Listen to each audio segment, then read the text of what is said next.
আসসালামু আলাইকুম। কোপটিক বাংলার পক্ষ থেকে সবাইকে স্বাগতম।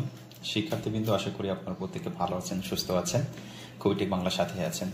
বিশেষ করে আপনারা যারা 2024 সালে এইচএসসি পরীক্ষায় অংশগ্রহণ করতে যাচ্ছেন কারিগরি শিক্ষা বোর্ডের অধীনে, এইচএসসি ভোকেশনাল, এইচএসসি বিএম অথবা ডিপ্লোমা ইন কমার্স, আপনার জন্য মারাত্মক একটি গুরুত্বপূর্ণ কথা আলোচনা করতে যাচ্ছি। পুরোটা সময় সাথে থাকবেন, একটু নজর দিবেন, এটা আপনার জন্য উপকার হবে। হ্যাঁ, মানে এত বছরের অভিজ্ঞতায় যেই ভুলগুলো স্টুডেন্ট করে থাকে, যেই ভুলের কারণে রেজাল্ট আসে না, পরবর্তীতে কিচ্ছু করার থাকে না, সেগুলো নিয়ে আলোচনা করছি। এটা হচ্ছে আপনার পরীক্ষার থেকে বেশি ইম্পর্টেন্ট আমার কাছে মনে হয়। হ্যাঁ, 1 নম্বর, প্রিয় শিক্ষার্থীবৃন্দ, রোল নাম্বার, রেজিস্ট্রেশন নাম্বারে ভুল। দেখেন, আপনি যখন পরীক্ষার খাতায় যে ওই মার্কশিটটা পূরণ করবেন, সেখানে যদি রোল নাম্বার এবং রেজিস্ট্রেশন নাম্বারটা ভুল বৃত্ত ভরাট করে আসেন, তাহলে কিন্তু আপনার রেজাল্টটা আসবে না। আবারও বলছি, আপনারা যদি রোল ও রেজিস্ট্রেশন নাম্বার বৃত্ত ভরাট করতে ভুল করেন, রেজাল্ট কিন্তু আসবে না।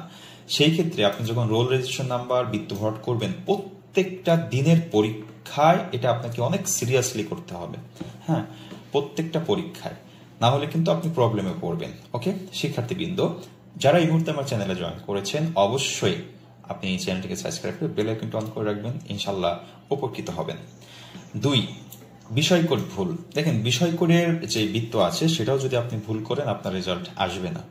হ্যাঁ, আপনি বোর্ড চ্যালেঞ্জ করবেন, তারপর আপনার রেজাল্ট আসবে না, কারণ এই ভুলগুলোর জন্য বোর্ড কর্তৃপক্ষ দায়ী না। বোর্ড চ্যালেঞ্জ করলে বোর্ডের কোন কর্তৃপক্ষ যদি খাতা দেখা বা অন্যান্য কিছুর জন্য ভুল ভ্রান্তি হয়, সেটা আপনি রেজাল্ট চেঞ্জ হবে। আপনার ভুলের জন্য বোর্ড সেটা চেঞ্জ করবে না, আপনার ভুল এটা। ওকে, আরেকটা আছে ট্রেড কোড। ট্রেড কোডও আপনি ভুল লিখতে পারবেন না। ওকে, তো এই 3টা বিষয় আপনি কখনোই করবেন না পরীক্ষার হলে। রোল নাম্বার, রেজিস্ট্রেশন নাম্বার, বিষয় কোড, ট্রেড কোড, এই 3টা জিনিস আপনি কখনোই বৃত্ত ভরাট করতে ভুল করবেন। এই জন্য এটা অনেক ঠান্ডা মাথায় করবেন, আস্তে আস্তে আস্তে ধীরে করবেন। এটার জন্য আপনার সময় দেওয়া হোক 20 মিনিট, 25 মিনিট, আধা ঘন্টা আগে খাতা দিয়ে, অনেক জায়গায় 40 মিনিট আগেও খাতা দিয়ে দিবে। আপনি আস্তে ধীরে করবেন। হ্যাঁ, আর সবচেয়ে আর একটা মারাত্মক সমস্যা হচ্ছে একই খাতায় 2 হাতের লেখা। মনে করে আপনি একটা বিষয় বা একটা চিত্র বা একটা কিছু লিখতে পারতেছেন না, আপনার পাশের জনের কাছে খাতা চেঞ্জ করে দিচ্ছেন, সে একটা প্রশ্ন বা একটা কিছু লিখে দিচ্ছে। এই জিনিসটা যদি কোনো যে এক্সামিনার থাকবে, যে খাতা দেখবে, সে হচ্ছে যদি মার্ক করতে পারে যে একটা খাতায় 2 ধরনের লেখা, তাহলে সে কিন্তু খাতা এক্সপেল করে দিবে, এটা বোর্ড কর্তৃপক্ষের অনুমতিতে। এটা বোর্ডের একটা রুলস আছে, ধারা আছে, যে একই খাতায় 2 হাতের লেখা থাকলে খাতা বাতিল। শিক্ষার্থীবৃন্দ, এই বিষয়টা আপনার পরীক্ষার দিন যখন খাতা পাবেন, তখন এটা আপনার জন্য সবচেয়ে গুরুত্বপূর্ণ বিষয়। হ্যাঁ, একটু মাথায় রাখবেন। সবার জন্য দোয়া রেখে শেষ করতে চাচ্ছি। সবাই ভালো থাকবেন।